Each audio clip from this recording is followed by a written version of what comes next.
A Garden of Possibility. Thoughts on Parshat Bereishit. The joy of starting the Torah cycle again is twinned with the sense of new interpretive possibilities that once again unfold. We may have read the first chapter of Genesis dozens, if not hundreds of times, but we bring a new self to it this week, a self that is a year older and made wiser through new experiences and insights. We will begin where our most foundational story began, in a garden. Why a garden? Everything about a garden thrums with new growth and possibility. Remember those little seeds in cups we planted as young school children, and the excitement of watching the first green sprout appear from the soil? In a garden, we cultivate that delight again and again. Richard Powers, in his Pulitzer Prize-winning novel, The Overstory, writes, "This is not our world with trees in it. It's a world of trees where humans have just arrived." The book of Genesis opens with the verdancy of a tree-filled world. We humans only arrive later. On the third day, God said, "Let the earth sprout vegetation, seed-bearing plants, fruit trees of every kind on earth that bear fruit with the seed in it." And it was so. The text continues as speech brings forth action, followed by evaluation. The earth brought forth vegetation, seed-bearing plants of every kind, and trees of every kind, bearing fruit with the seed in it. And God saw that this was good. Seeds speak to the generational continuity of this new world. Every living thing in this special garden can replicate itself. Humans, new scientific research tells us, are similar to the trees that preceded them in creation. Humans were not only in the garden, we are of the garden. Formed from the dust, our namesake, Adam, signifies the loamy earth, the Adamah that produced us. In Genesis 2, the garden is described as a bare landscape in desperate need of a human-divine partnership.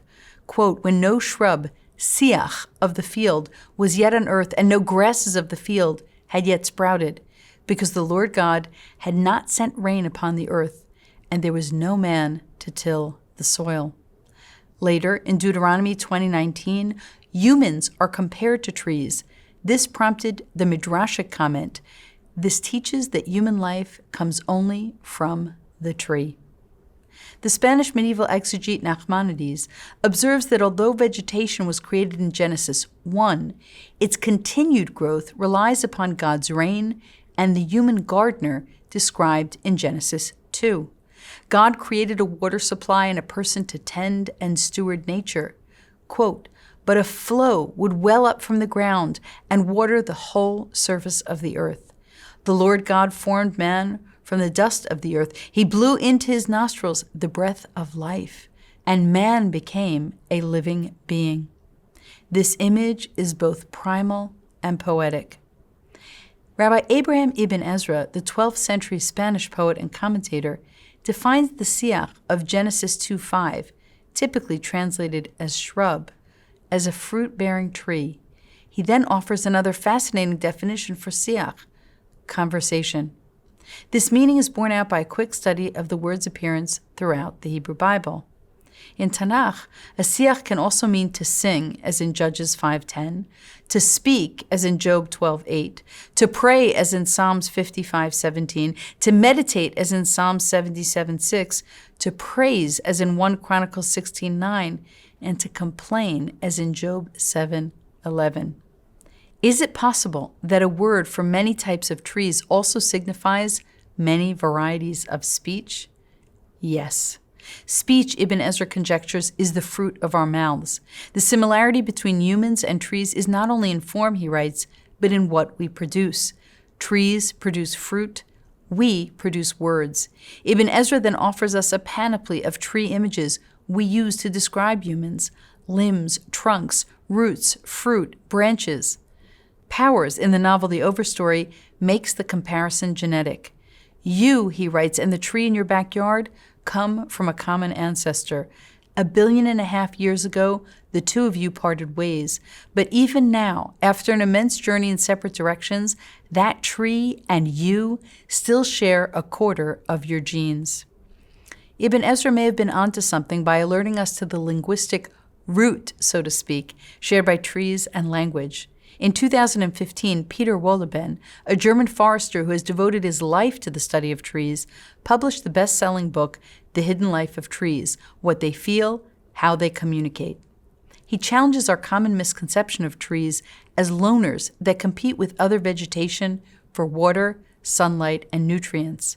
Mounting scientific evidence suggests that trees form alliances with other trees, even those not within the same species. They not only live cooperatively, they also communicate at the root level. Above ground, they use scent signals and pheromones to speak to each other. Through these complex, interconnected networks, trees send distress signals about drought, disease, and insect attacks.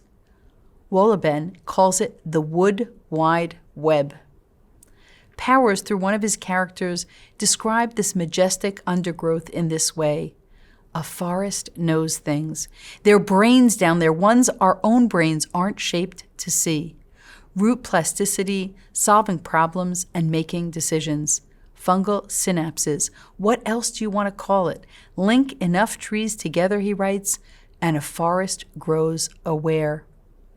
God's decision to create humans in this garden may have been a way to communicate to Adam and Eve that they entered an interconnected natural world that predated them and required their leadership and tender care to bloom. The garden was a classroom where they were to learn how trees nurture a vegetal universe that communicated under and above ground, and one that was interdependent.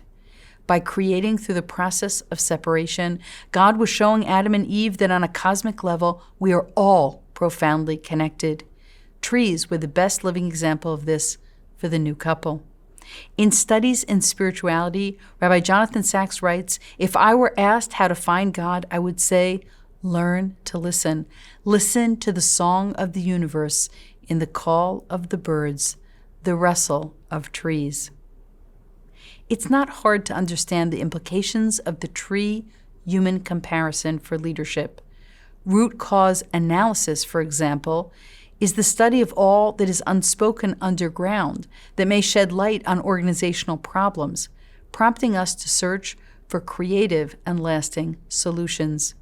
Examining underlying causal issues can prevent new problems from emerging or re-emerging. More than that, taking the tree metaphor seriously in leadership implies alerting others to our inherent connectedness, especially when it's not obvious, especially in times of divisiveness.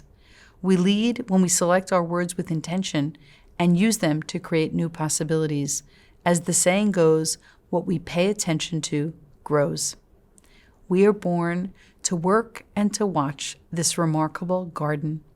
The blessing of the very first psalm is also the blessing of what a great leader can do to protect us and to inspire. Like a tree planted beside streams of water which yields its fruit in season, whose foliage never fades, and whatever it produces thrives. Leaders help others flourish. As we begin the Torah anew, we're challenged to think of how to tend to the world around us and within us. John Gardner, in his book on leadership, compares mentors to farmers. Every word we utter can be a seed to help someone else thrive. So, as we begin the sacred Torah cycle anew, who and what will you be growing this year?